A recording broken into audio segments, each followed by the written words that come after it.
being able to be on their team. I'm excited about it, and so are they. And so we're looking forward to the season.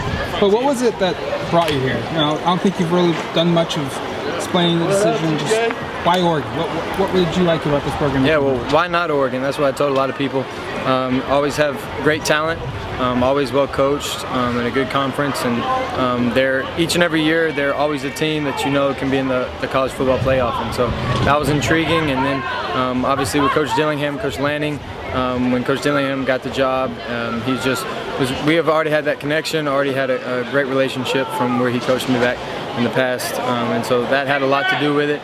But it was just, why not Oregon? It was a great opportunity. Coach Dillingham talked about the competition amongst the quarterbacks right now. How is that competition going, and just kind of the intensity in that respect? Well, it's really good. I think each one of us have a great deal of respect for the other, and all of us, we're very talented, and so that's always good when you're competing. But at the end of the day, spring's all about competition, and it's good to have competition in the room, because that makes each and every one of us better. Anything that's changed since your freshman year? A lot, actually. I've just grown and matured a lot. I have a lot of experience. I've played in a lot of games, seen a lot of different defenses, been around a lot of different teammates and a lot of different coaches. You know, this is my fourth different offense, third different head coach, and second new team, so I'm excited about it.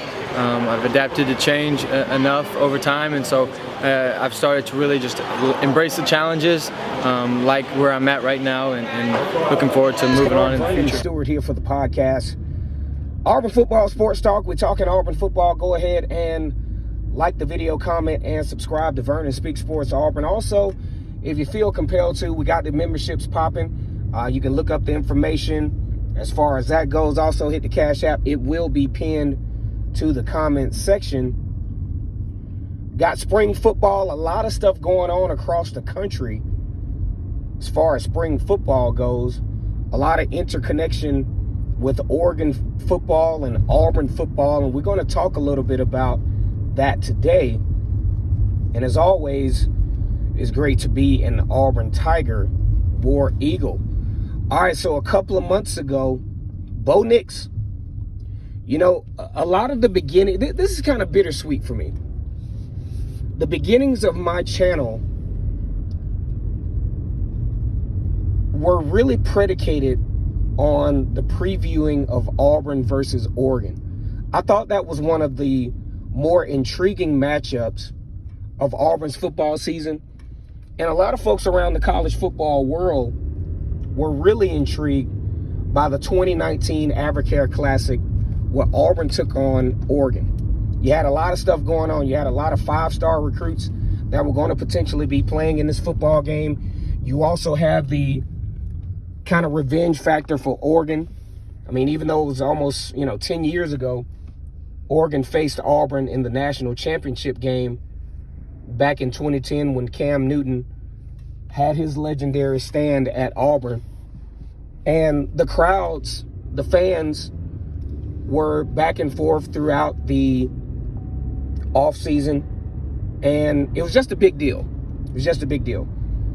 During that time as well, Auburn going in a situation where Bo Nix, a five-star recruit out of Pinson Valley, Alabama, probably the #1 dual-threat quarterback ranking-wise in the country, had a lot of expectation. The quarterback battle came between himself, Malik Willis, and Joey Gatewood.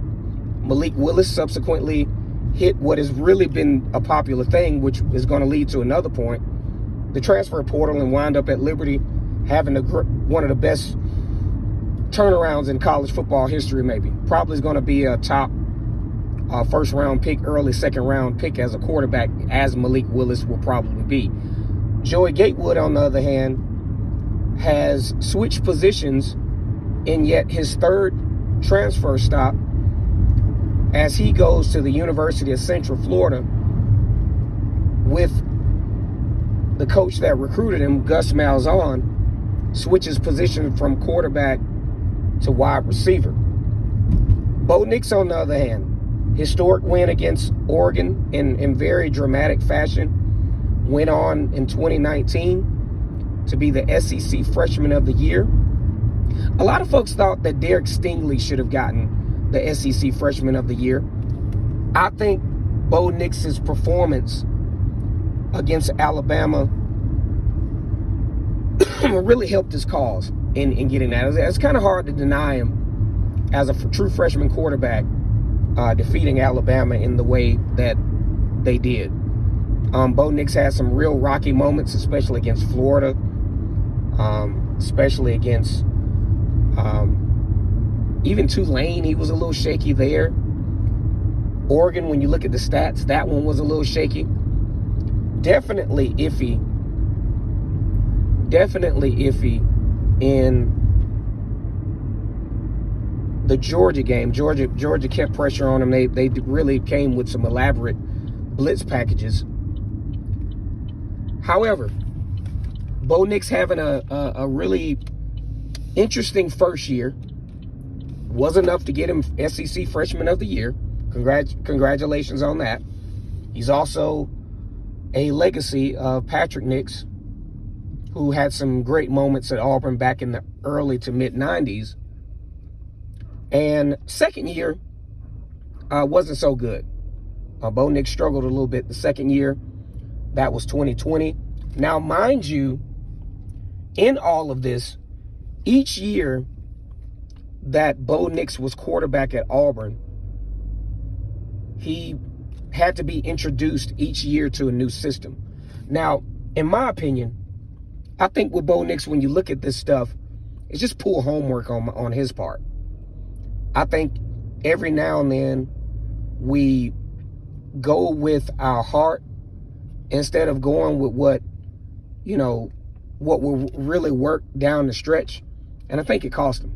Had a brand new coordinator each year, played under two different head coaches, a lot of coaching, quote unquote, chaos during his career. Now, it seemed to be, from a mechanical standpoint, there was some improvement in 2021. As a matter of fact, I, being one of the more harsh critics of Bo Nix, this was a situation where Bo Nix could help Auburn during that nice run before the collapse in 2021. Now, the season's over. Bo Nix suffered a really serious injury in the Texas A&M game. You can see him kind of limping around a little bit as we continue this CarCast, this second segment of the CarCast. You could see him limping around a little bit, and no one knew that it would be a season-ending injury until, a little later on in the week, I think, if I remember that correctly. And TJ Finley subsequently gets the start for the remainder of the season. Auburn finishes the season 6-7. There was a lot of speculation as to whether Bo Nix would remain an Auburn Tiger. It was all but thought that it was guaranteed that he would leave. And then you got a news source that said, okay, Bo's staying. And then about a week later, it showed that Bo Nix would be hitting the transfer portal. And I would admit I was a little shocked. I thought with some of the developments from 2021 that Bo Nix would remain an Auburn Tiger, but guess it wasn't so. So Auburn winds up losing Bo Nix. Dan Lanning, the former defensive coordinator from Georgia, he takes on the head coaching role at Oregon. Now, Dan Lanning had a little time to do some homework on Bo Nix because he had to do film study on him. Played him in 2019, 2020, and 2021. So he's very familiar with Bo Nix and Bo Nix's style of play, especially against his very elaborate defenses that actually gave Bo Nix a lot of fits while they were competing against each other. Dan Lanning at Georgia, Bo Nix at Auburn, respectfully. Now, here's the skinny of this. Bo Nix, former 5-star recruit, instead of being in the mix or getting ready for professional football, which some of his other counterparts are, like Kayvon Thibodeau and George Pickens, he's actually battling for the number 1 spot at Oregon which is a gracious thing because Oregon is not a bad program by any stretch. But you're battling it out against a sophomore quarterback. It's got to be discouraging. I know, but Bo Nix has. I hope he didn't think that he was just going to go here and just automatically be the starting quarterback, which has been his thing at Auburn. But he's battling up against Ty Thompson, former four-star quarterback out of Arizona, who hadn't received any playing time up to this point. The previous coaching staff thought very highly of him, and he's tall. He's very mobile. Not as mobile as the coaches would like, but mechanics are pretty good. It would just be a doggone shame if Bo Nix, arguably one of the best quarterbacks in Alabama history coming out of high school, his career fizzles out like this. Let me know what you think about this video. Kennard Vernon Stewart here for the podcast, Vernon Speaks Sports Auburn. Like, comment, and subscribe. And as always, it's great to be an Auburn Tiger. War Eagle.